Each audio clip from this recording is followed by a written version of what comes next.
Welcome to Video Podcast number 87, I believe this is. 87.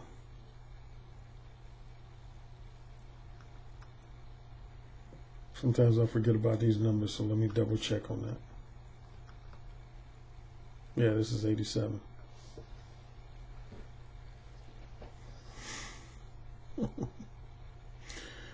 I'm shaking my head at both you all, and I'm shaking my head at myself. Because again, this would be my second week in a row doing multiple free videos in 1 week. Again, up until in the last 2 weeks, I was only doing an average. In most of 2018, I was doing an average of 1 free video a week on Mondays. But starting with last week, I did one Monday, Thursday, Saturday. Then I did one, this week I did one Monday. I did one Wednesday. So this will be my third one this week. This will be, yeah. So both weeks, yeah. Last week I did 3 videos, free videos in 1 week. I did one Monday, Thursday, and Saturday. And I rarely do videos on Fridays, Saturdays, and Sundays. But yeah, this will be my third free video. And the bad news is this, man. It's going to deal with the same fucking topic that my last 5 to 6 videos have dealt with, which is essentially a combination of men who suffer from the Madonna horror complex, which was coined by the legendary psychiatrist Dr. Sigmund Freud, along with women's true nature.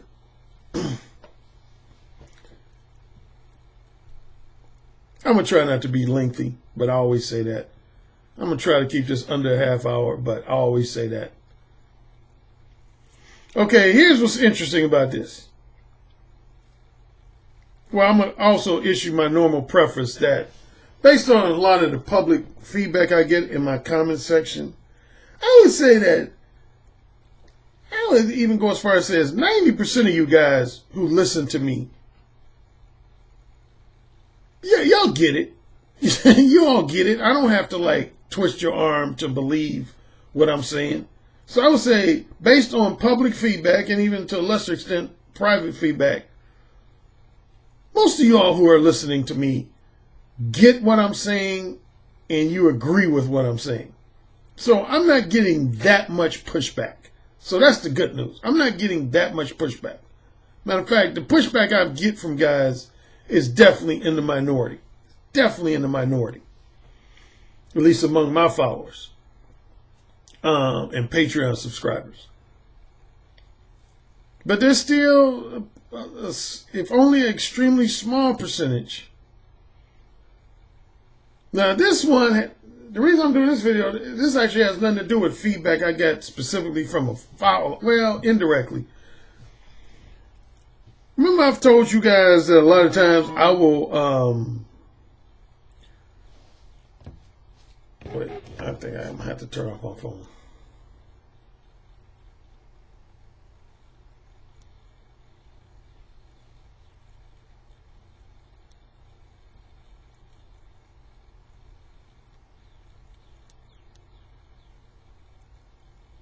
What the heck? My phone will not let me turn it off.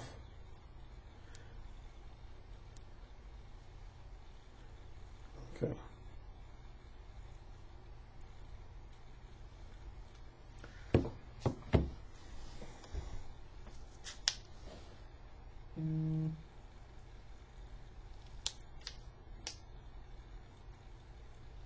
My second favorite flavor of Vitamin Water Zero, lemon squeezed.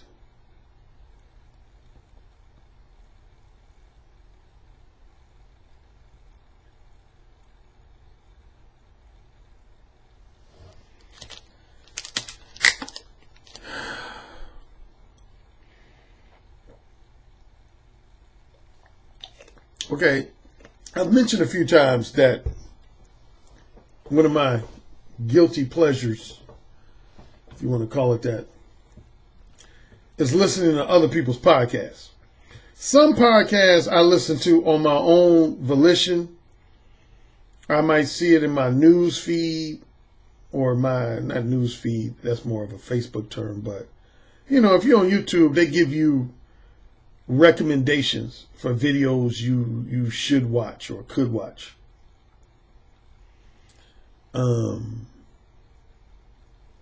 So anyway, some podcasts I listen to simply because I want to.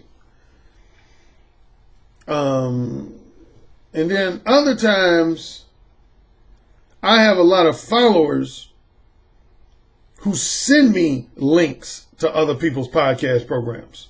They send me links to other people's podcast programs. Particularly, usually one of two times.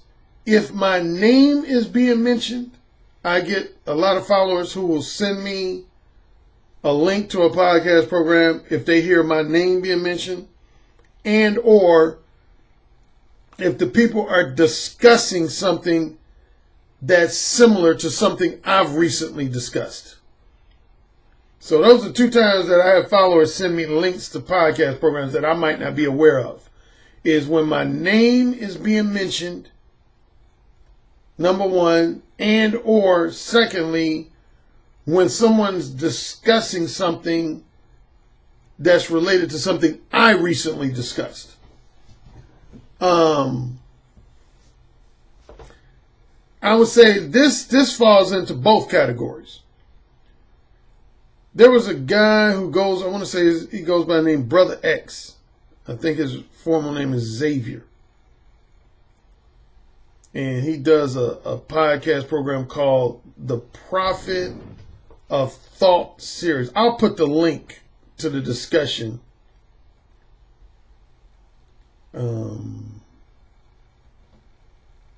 I'll put the link to the discussion in the comment section in the specific time frame where my name was mentioned. But there's a podcast host. I don't know if I want to say his name, but that is one. Here's what's interesting. One, it involves two podcast hosts that I'm very familiar with. One we used to be cool, but then we start beefing, starting with about early June of last year. We start beefing. And we've never really, our relationship has never been the same since. So I think most of y'all who been watching my videos since summer 2017, y'all know who I'm referring to. He was one of the podcast hosts involved in this discussion. And then there's another podcast host who I became familiar with because of that first podcast host. And me and him were really cool. He used to refer to me as Big Bruh. I refer to him as Lil Bruh. Now, honestly, me and him haven't had that much interaction in the last, 3 months or so.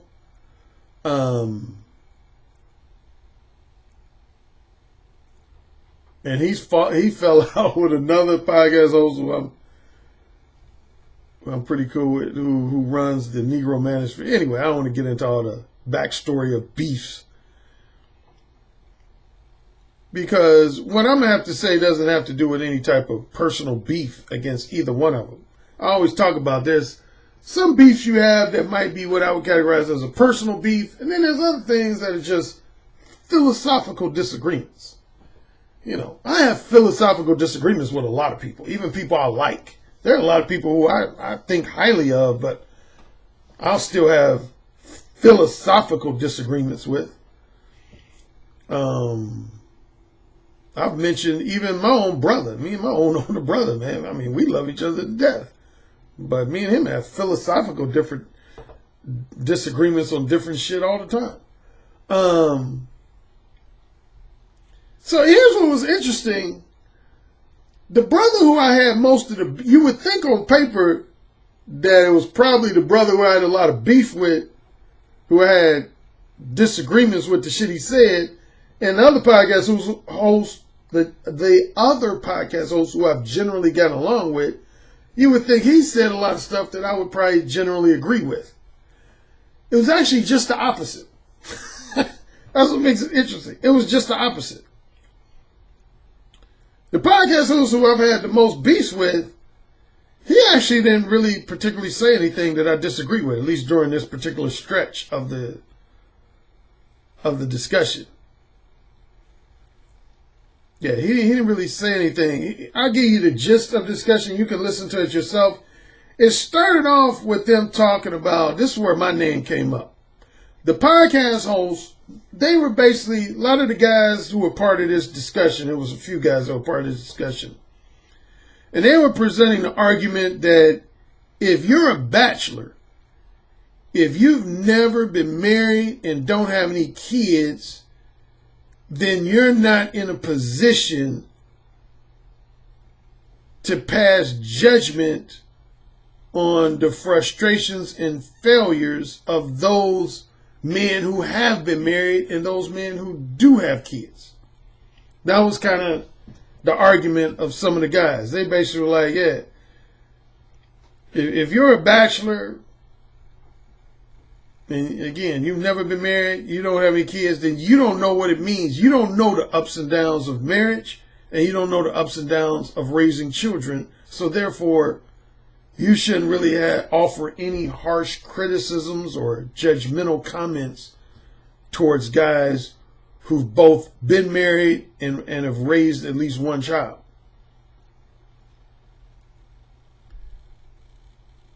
Well, to give you a little bit of backstory, the one podcast host who I've had beef with,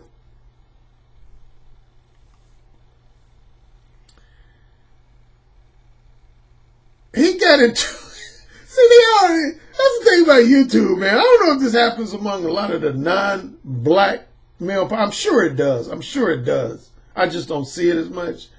But I keep up probably more with a lot of the black male YouTube hosts on YouTube. Man, somebody's always beefing with somebody. If only for a week, somebody's always beefing with somebody, myself included. Now, I haven't had too many recent beefs. But again, last year, yeah, I had at least one major beef was with this guy I'm speaking of. And then I had probably like 2 or 3 minor beefs with this podcast here, this podcast there. One thing I try to do, and I'm not always successful, but as I already mentioned, I try to stay away from what I call personal beefs. Beefs where you're attacking someone on a personal level.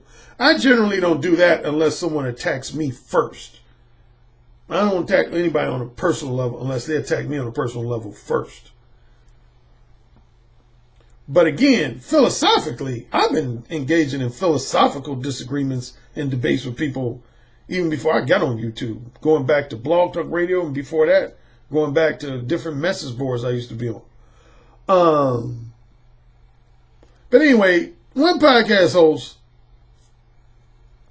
argued that one of the main problems with the black community is the poor relationships between black men and black women. Whereas another podcast host has argued that the main problem in the black community is poverty. So they've gone back and forth about that. I don't want to get too much in a segue about that. But going back to this discussion that my follower forwarded me the link to, the podcast host who I've had major beef with, he brought up my name because he said, Alan Roger Currie, I might end up paraphrasing some of his words, I don't remember them exactly. But he said Alan Roger Currie is, up to this point, has been a lifelong bachelor, which is true. I've never been married, I've never proposed marriage to a woman, and I don't have any children that I know of, which he mentioned. He said he's been a lifelong bachelor to this point, and he doesn't have any children that I'm aware of.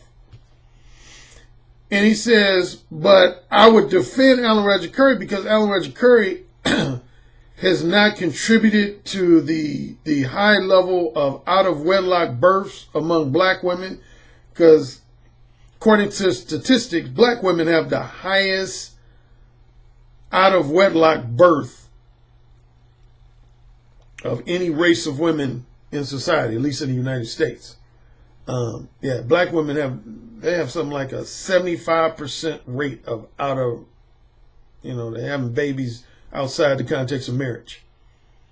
And so the podcast host was saying, something to the effect of, if you're going to criticize bachelors, that bachelors don't contribute to society, well, what about Alan Roger Currie?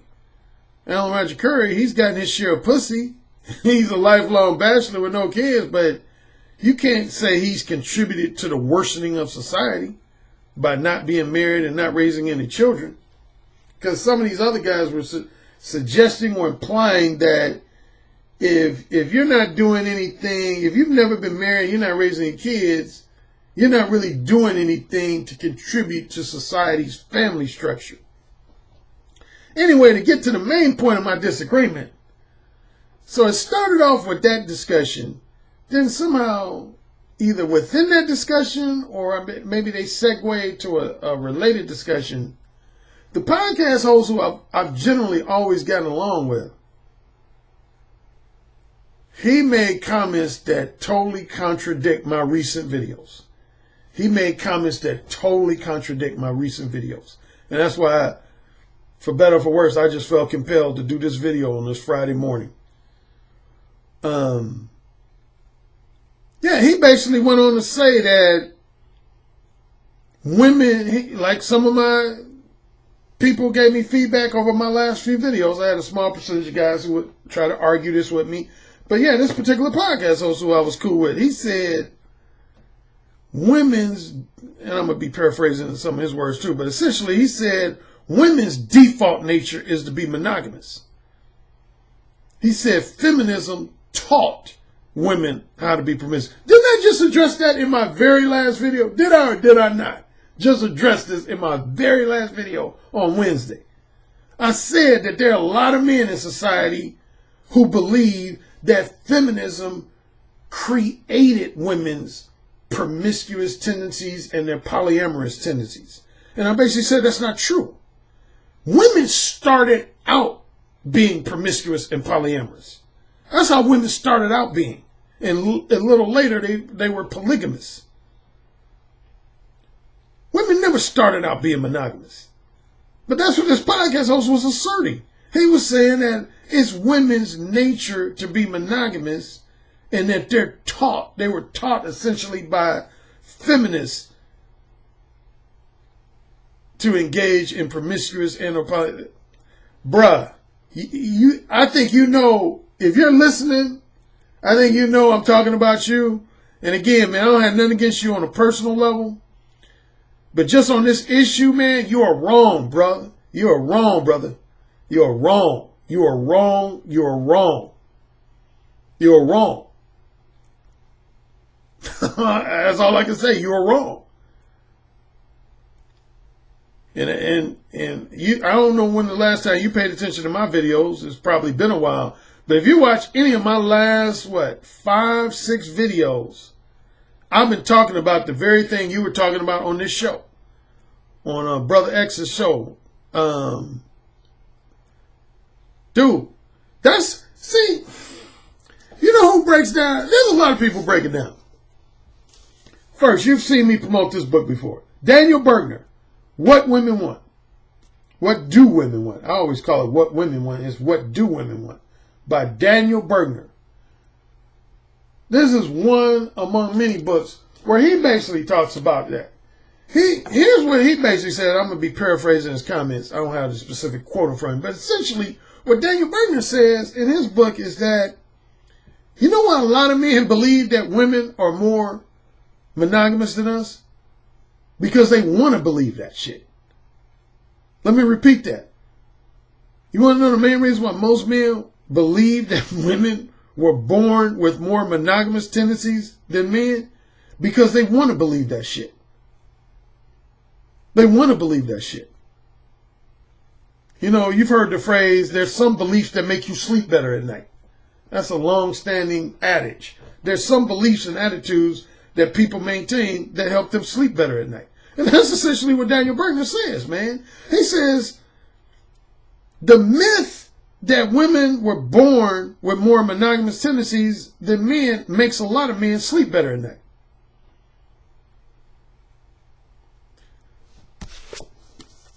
Ethical Slut, another book that touches on women's true nature. Another book that touches on women's true nature. this book I've mentioned a couple times in recent videos by Stephanie Coontz called Marriage: A History.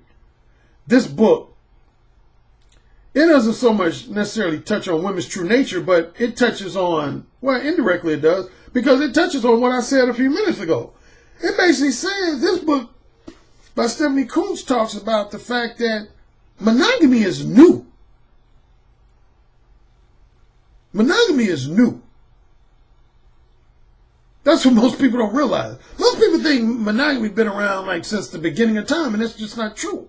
And Stephanie Coontz, who's done extensive research on the subject, talks about that. Monogamy is only about 4,500 to 5,000 years old.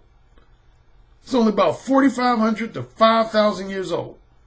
And again, on paper, that sounds like a long time, but when you think about the length of the Earth has been around for billions of years. Human beings in our modern form have been documented to be around at least, I want to say around 300,000 years. So let's just go with that number. Let's say human beings have been around for 300,000 years. And then you compare that to how long monogamy's been around. 5,000 years is like a drop in the bucket. That's like a drop in the bucket. That's like about 1% of the time that men and women have been on earth have you had monogamy. And there's one other book I would tell you guys not to read. That's this book by some guy named Ron Wills, man. Don't read this book, man. Don't read this book. Because this guy, he calls people cereal ball rubbers, man. He cannot be trusted. He cannot be trusted. Look at that face. Do you trust that face? This guy, what's his name? Ron Wills, man. Then Ron, I told you I was going to get you. Nah, Ron know I got love for his book. I quote his book in my book. This is actually a good book. This is Ron. I want to say his first book. I'm not 100% sure, but I think this is his first book called Nice Guys and Players. I actually quote this book. The thing I always say I love about this book, among other things, is there's a lot of books, including some of my own books, that highlight the frustrations of the nice guy types and the guys who want to experience more casual sex but aren't able to, at least not yet. And he covers that angle, but he also covers the reverse angle, which is the frustrations of the players, the womanizers. Because some people think being a womanizer and player is all gravy. And I'm here to tell you, as a guy who was a major player and womanizer in my day, it ain't all gravy. You run into certain, specifically when you get to a point where you're tired of just playing the field and you wanna hook up with just one chick. Like I've talked about, I don't want to share all my stories in repetitive fashion, but I've talked about at least 2 instances in my life where I wanted a woman to be my serious girlfriend, but she treated me more like just a piece of dick. Just like you got men who do that with women, where the woman wants a serious relationship, but the man just treats her like fuck buddy material. I've had that done in reverse. Women be like, nah, Alan, I don't want to be your girlfriend. I'll be your fuck buddy, but I don't want to be your girlfriend. Anyway, Ron Wills, I'll give him a shout out. He talks about that type of stuff in his book.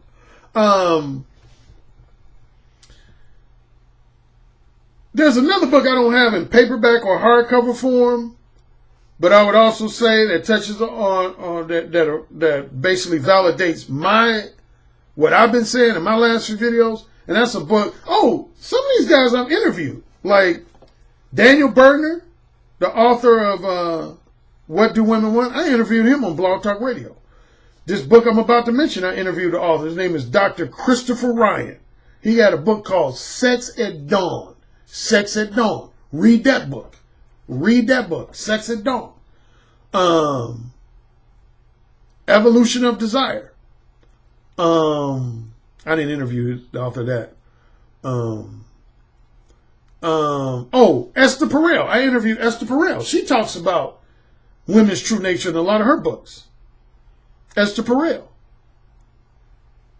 Matter of fact, I remember during our interview, I want to say I think this was either on air or we might have talked off air, but she essentially said, man, she said something that I say in my own book. I'm going to plug my book, The Beta Male Revolution.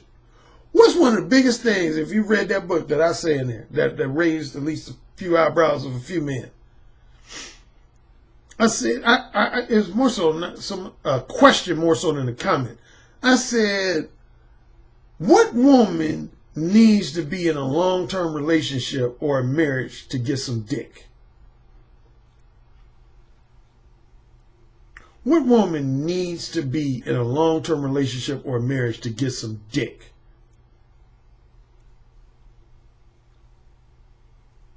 Dude,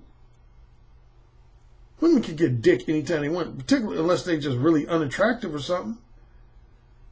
That's the only woman who's going to be challenged to get dick is women who are either old, significantly overweight, or just what most men would consider unattractive. But if a woman is reasonably attractive, she ain't going to have no problems getting dick. Which means what? Which means what? Think about it. I ain't going to spell it out for you. Which means what?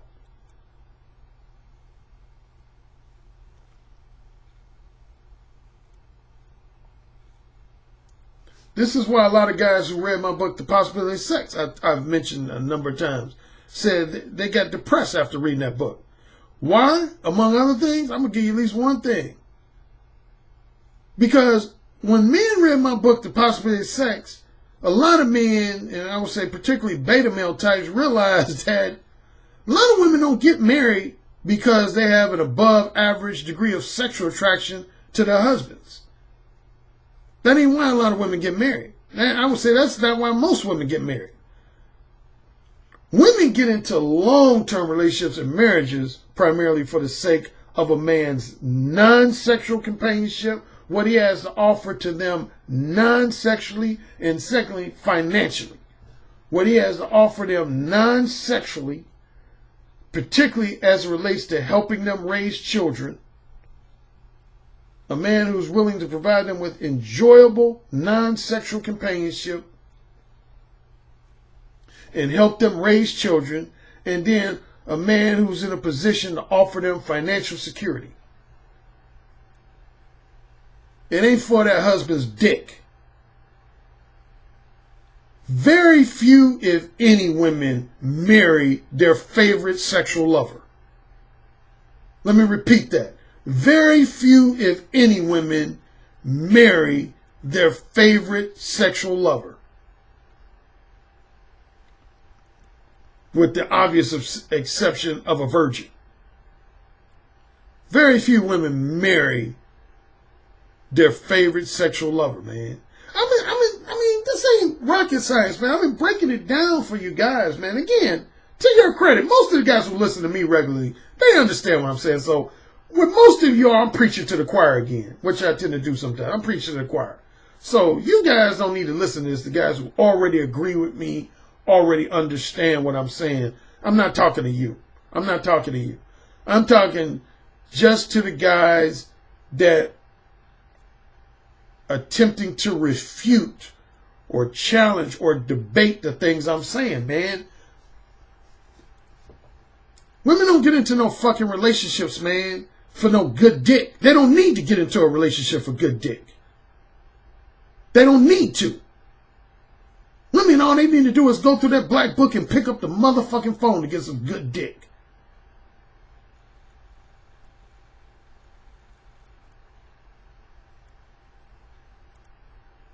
Now, this podcast host, again, this is a podcast host I've generally been cool with, but I have to vehemently disagree. Not only did he try to suggest that women's true nature was to be monogamous, but he said that women are taught, like he basically, I want to say he said feminists taught women to be promiscuous and polyamorous. How do you teach somebody to be promiscuous? I mean, seriously, how do you teach somebody to be promiscuous? How do you teach a woman to want more dick than she genuinely wants?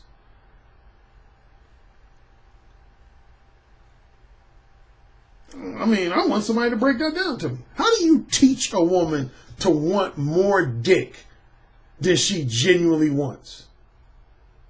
That's like saying you can teach somebody to want to eat more food than their stomach really wants to eat.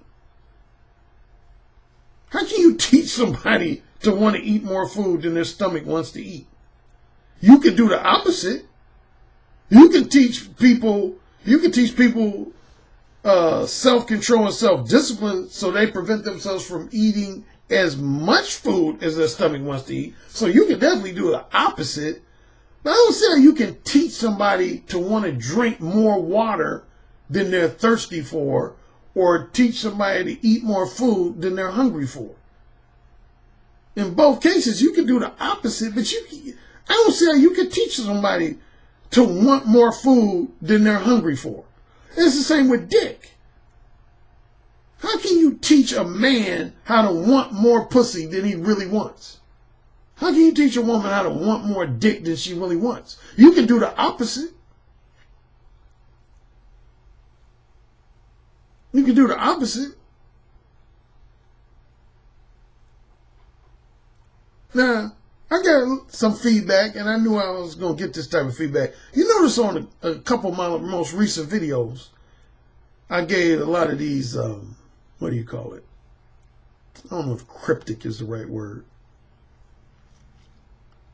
Subtle insinuations about how monogamy plays in with like the United States government. I didn't really break it down in layman's terms, but now I am. Now I am.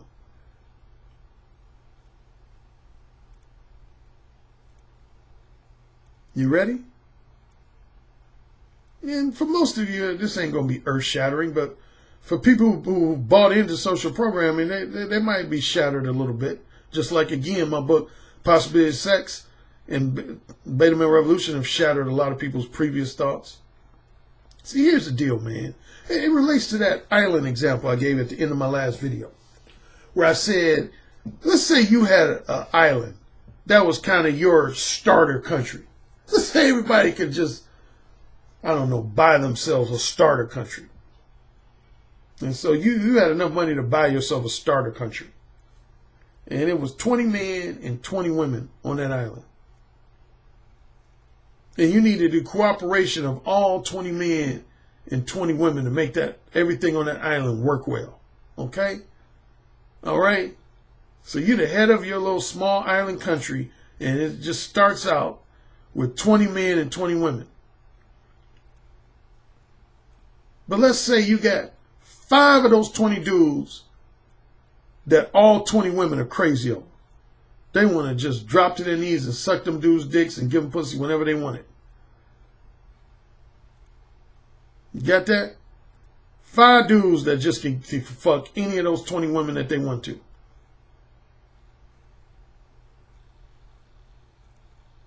And then you got another 10 dudes who can get the attention of 1 or 2 of those women as long as they offer them island resources. As long as they offer them island resources, they can hold on to the attention of 1, maybe 2 of those women. Then you got another 5 men who, even if they offer women resources, they can't get any romantic or sexual companionship from the women, from any of those 20 women. How fucking motivated do you think those 5 men who can't get no pussy gonna be to contribute to the betterment of that island society? Huh?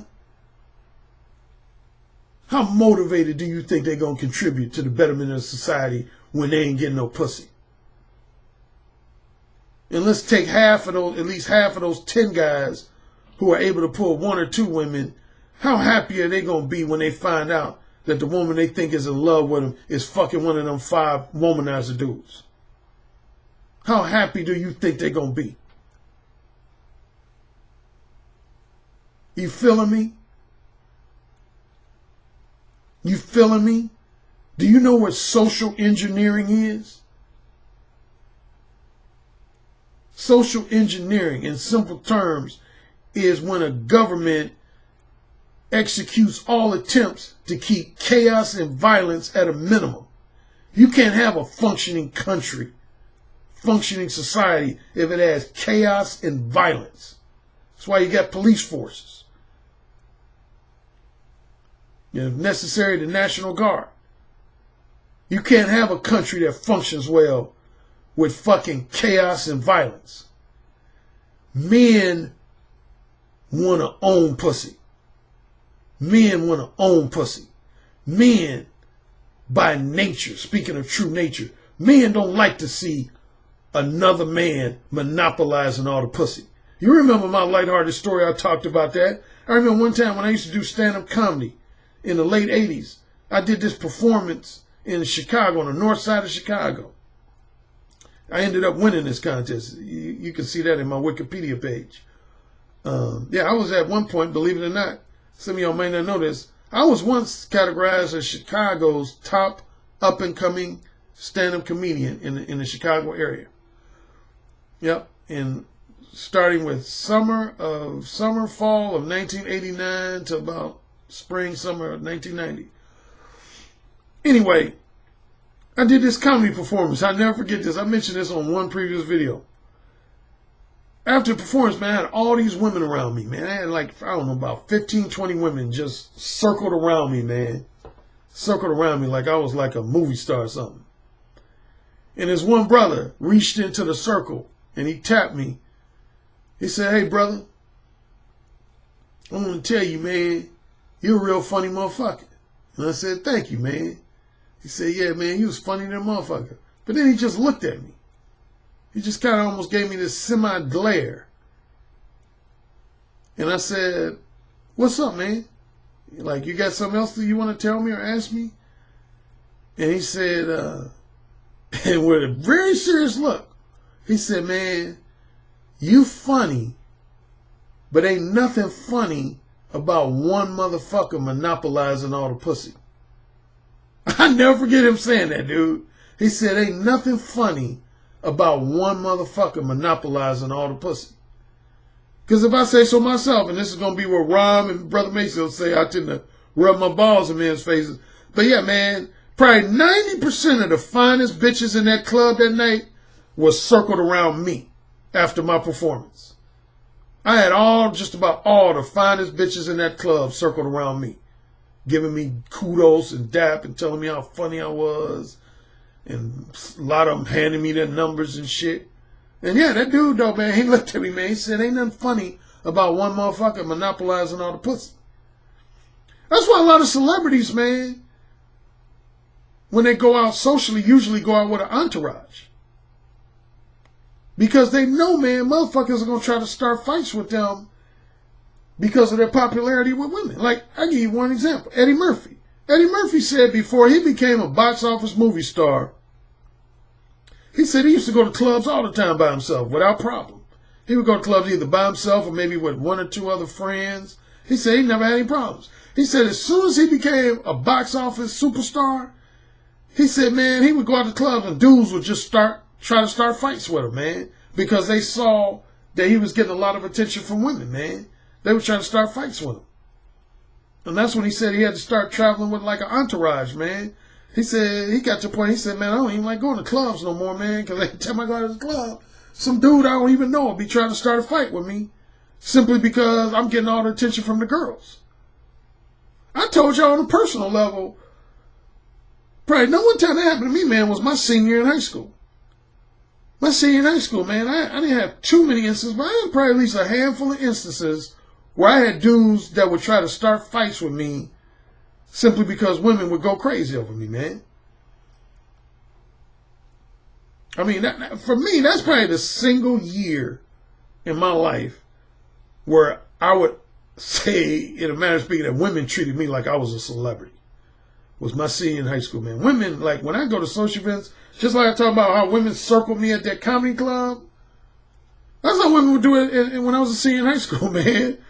You would sometimes, you would go to a social event and you would, if you were to see me, you would see like a circle of women around me. Like I would have like 5, 6, 7 women just circled around me. And dudes hated that shit, man. Dudes I didn't even know, man. would sometimes try to start fights with me. That's why when I became a freshman in college, man, I took up martial arts. Because I was tired of dudes player hating on me. That's where the term player hating comes from. Dudes, men, generally speaking, you got really, I would say, two factions of men. Let's say you divide men. Everybody knows by now about, who's familiar with the manosphere knows about what's called the 80-20 rule theory. The 80-20 rule theory.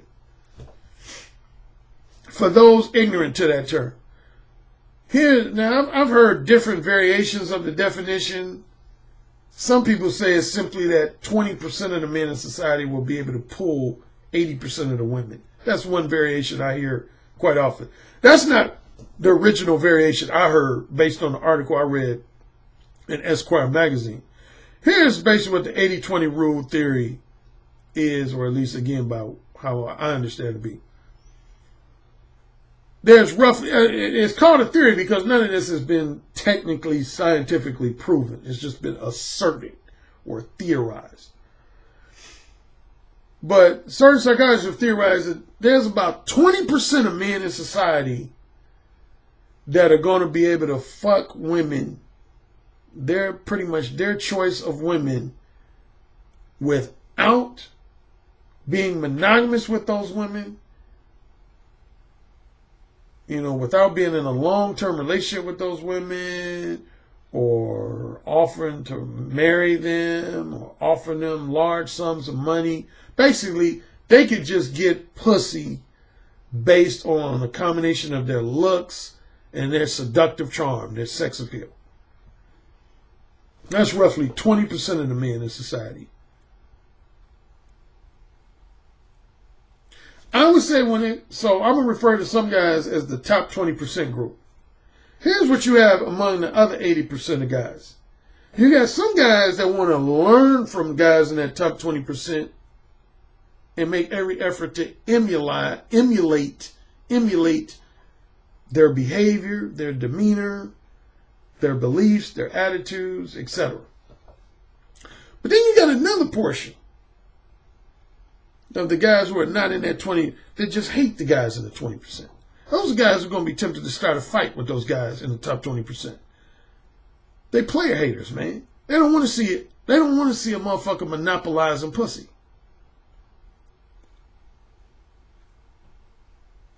Guys want to feel rest assured that their wife, fiance, or long-term girlfriend cannot be easily seduced by another man that's not in a relationship. One of the ways that men cause their minds to relax is by believing that women are naturally monogamous. Now, you know my history. I'm going to have to repeat it again. You know my history.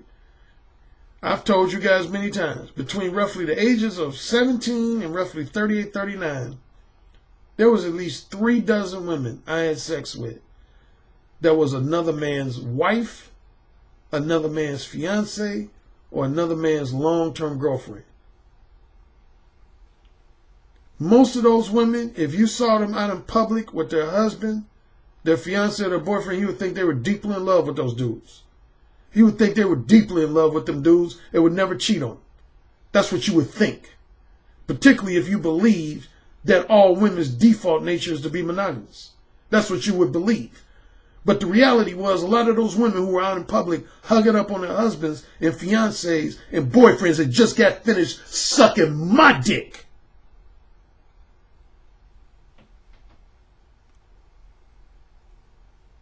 That's right. A lot of these women who were in a party kissing on their husbands, kissing on their fiancés, had just hours before that or days before that had sucked my dick.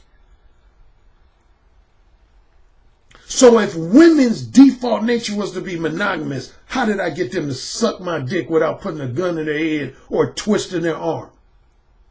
How did I do that?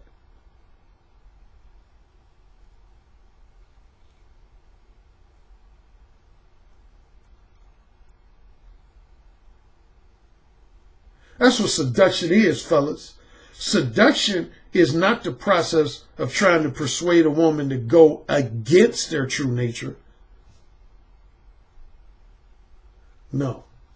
That ain't what seduction is. Seduction is not the process of persuading a woman to go against her true nature. Because if women's default nature was to be monogamous, then that's when you would be able to argue that seduction is the act of persuading a woman to go against her true nature. No, seduction is just the opposite. It's just the opposite. Seduction, in simple terms, is the process of persuading a woman to go against her social programming and give in to her true nature. That's what seduction is in a nutshell. It's the process of getting a woman to go against her social programming and tune in to her true nature. Women's true nature is to fuck any motherfucker who gets her pussy wet. That's what women's true nature is to fuck any motherfucker who gets her pussy wet. Just like a man's true nature is to fuck any woman who gets his dick hard. That's what our true nature is. Our true nature is to fuck any motherfucker that gets us sexually aroused. And where social programming comes in is that it gives you justifications for resistance and reluctance. So you say, well, that woman got my dick hard, but I probably shouldn't fuck her because of this reason. See, that's where social programming comes in. Is when you meet a woman and say that woman gets your dick hard, you say, yeah, she's attractive, she's sexy, I want to fuck her, but damn, I probably shouldn't because I'm married. Or because adultery goes against my religion. Or because she might be psychotic and start stalking me. Or because I might get her pregnant and I'm already got a girlfriend. Etc., etc. That's where social programming comes in. Your social programming is what stops you from acting on every single fucking woman who gets your dick hard. Same with women, man. It's the same with women, man. Women's natural biological inclination is to fuck any motherfucker that successfully gets her pussy wet. Is to fuck any motherfucker that gets her pussy wet. But if she has heavy-duty social programming going on in her head, it's more than often going to prevent her from acting on those sexual impulses now that she's sexually aroused. Now, going back to my thing about the connection between monogamy and violence, man. Monogamy is promoted, and I want to say Stephanie Kuntz in her book either says it or at least suggests it or implies it. The main reason why monogamy is promoted in society, man, because given the player-hating nature of men and the possessive nature of men, most societies know. Why do you think polygamy is banned? Why do you think polygamy is banned? You think that's just by accident? That polygamy is banned, at least in this country? Now, in some countries it's still legal. But why do you think polygamy is banned here in the United States?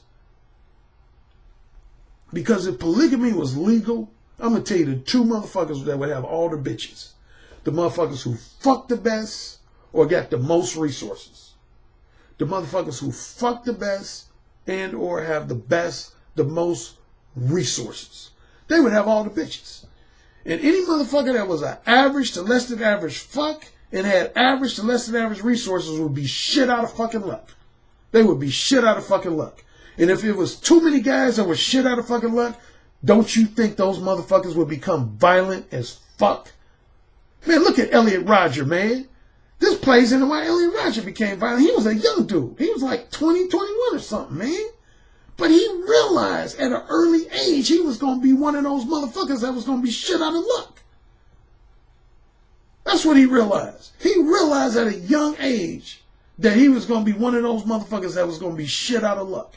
That the only pussy he was going to be able to get as far as fine pussy was pussy that he was going to have to purchase. He knew he wasn't going. He basically, in simple terms, Elliot Rodger realized he was beta. He knew he wasn't no alpha male. He knew he wasn't no seductive, charming alpha male. He knew he was basically a beta male. And he knew at a fairly young age that the only fine pussy he was going to get was pussy he was going to have to buy. And that shit made him angry. That shit made him pissed the fuck off to the point that he wanted to kill motherfuckers over it. And he did.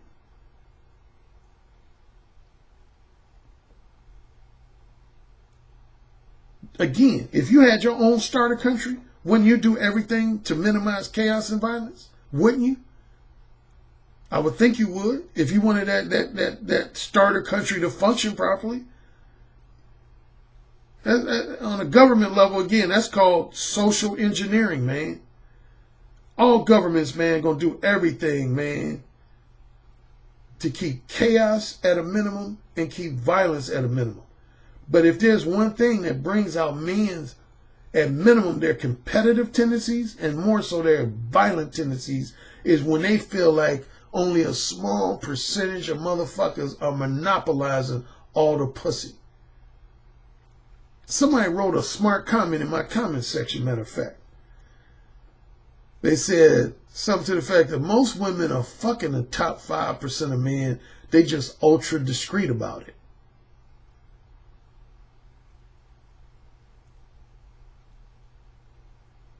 Watch eyes wide shut, man.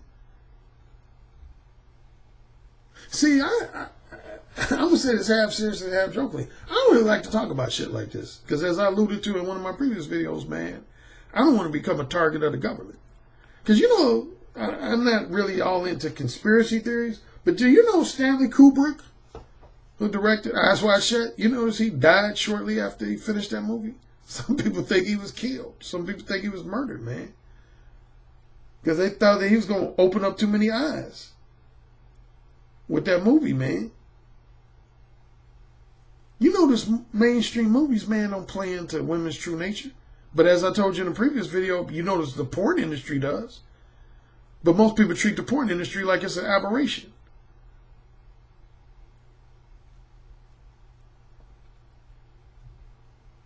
See, I'll wrap up by saying this. In a monogamy, when you have a society that heavily promotes monogamy, at least on paper, that keeps everybody happy. Just like the island example. If you got 20 men on an island and 20 women on an island, and they each just pair up, one man with one woman, you're sharing the wealth, so to speak, or in more appropriate terms, the pussy. Everybody got their own piece of pussy. Every man on that island got their own piece of pussy. Which does what? Keeps everybody enthused about contributing to that island society. Lowers insecurities. But again, man, using that island example, man, if you take away the concept of monogamy and you say, oh, you all are free to engage in promiscuous and polyamorous behavior, then what happens is women become what's known as hypergamous, which is something Rollo Tomasi talks about in his books. That's his big thing. And that relates to the 80-20 rule. In simple terms, what it means for a woman to be hypergamous simply means that women are going to gravitate towards those guys in that top 20%, man. And again, that percentage is not scientific. It could be top 15%, could be top 25%, could be top 30%, could be top 10%. We don't know for sure. That's just kind of estimate as the top 20%. But just say for argument's sake, if you take away monogamy and you give women the freedom to be as promiscuous as their true nature dictates and or as polyamorous as their true nature dictates, women are going to gravitate towards the most desirable men. And the majority of men are going to end up in the shit out of luck category. They either not going to get any pussy at all, unless they, pay for a prostitute, call girl escort, or they might end up with a woman to be their girlfriend, fiance, or wife, but there's at least a 50% chance that woman going to be cheating on them behind their back with somebody who they consider more sexually desirable.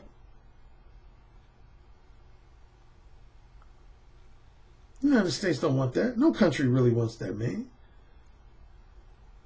Look how many times You seen guys in high school or college get into a fight because they heard that their girl was fucking some dude and they wanted to fight the dude over that shit, man. Come on, man. Y'all ain't naive to that shit. That's why I joked about one of my friends said that to me because I fucked so many women that had dudes. I had one friend when I was in my, I don't know, I think my mid to late 30s. He said, Alan, you know you should have been shot already. You know that, don't you? You know you should have been shot already. And he was basically saying, dude, you don't fuck so many dudes' wives, man. Wives and fiancés and shit, man. It's a wonder, man, that you'd end up in the hospital at least once. Yeah, man, men don't like that shit. So the number one way to understand why women are sexually duplicitous is because there's some pussy that men don't mind sharing with other men. Typically a woman that they just physically attracted to, but they have no emotional bond to them. But once a man develops an emotional bond with a woman, he don't want to share that pussy with nobody. Not only does he want no other dicks to go in her pussy after he starts fucking her, but in most cases, he don't want to even know that there were other dicks in that pussy before him. Which is why most men don't like to marry women with a promiscuous past. Men are very ownership oriented when it comes to pussy, man. And that's why if you got rid of monogamy, men would slowly but sure, not overnight, but over a period of time, man, they would become increasingly more violent, man. Men would just randomly start killing each other. Because men would say, man, why am I working my ass off going to work every day? Why did I study hard in school only to be jacking off every Thursday night, Friday night, and Saturday night? This is fucked up. The fuck am I contributing to the betterment of society for? And I ain't getting no pussy. And this other motherfucker who's a high school dropout can't even hold a job for more than 3 months. He fucking 10 bitches every week. The fuck is this about? That guy might become suicidal. That guy might become homicidal. He might become both. Does that lay it out for you?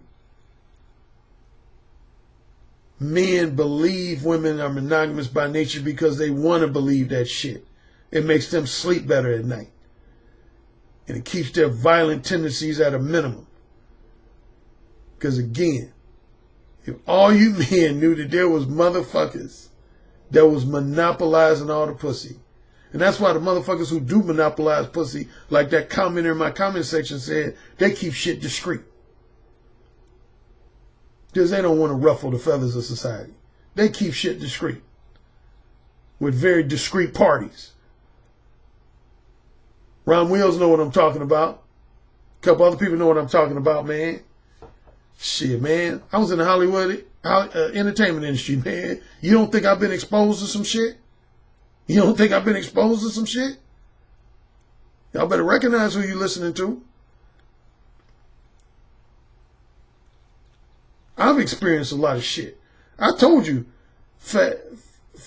let's say for every 5 stories that I have that represent my real life experiences, I probably only share 1 or 2 of those 5 stories with y'all publicly. The rest of the stories I keep to myself. I got stories that I know for a fact some of y'all motherfuckers couldn't handle. Because it would shatter all y'all beliefs and shit. It would shatter your social programming like a motherfucker. Y'all would be like, oh shit. I feel like I've been in the dark for 10 years. Alan, after listening to you, I realize I've been in the dark for the last 10 years. That's why you always think I say, wake up? What's my classic line? Wake up, fellas.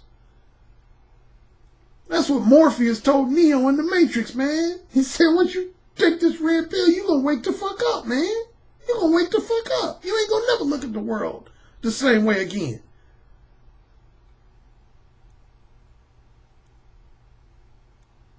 I'm out. Enjoy your weekend. Yes, sir. Say it again. Yes, sir. Who's the king? Alan, you're the king. Say it again. Alan, you're the king. you're dominating me. Say it again. Alan, you're dominating me right now. Mode 1. Mode 1. Daddy, can I go, please? You're the king. Say it again. Oh, you're the fucking king. Yes. Yes. Yes. You're the king, Alan. AKA the king of verbal seduction. You know, it's the tone of your voice, how seductive your intonations are, the vibrations that you could just reach out over the phone lines and stroke a woman's breast just by the sound of your voice, how you could make her pussy so wet just by the sound of your voice. That's actually very hot. So you said my show was what? I said your show is powerful. Oh, say it again. Your show is powerful. I bet the king would fuck me really good. Oh, yeah. Who's the king? Alan Roger Currie. Oh, yeah. Who's the king? Alan Roger Currie. The king. The king. The king.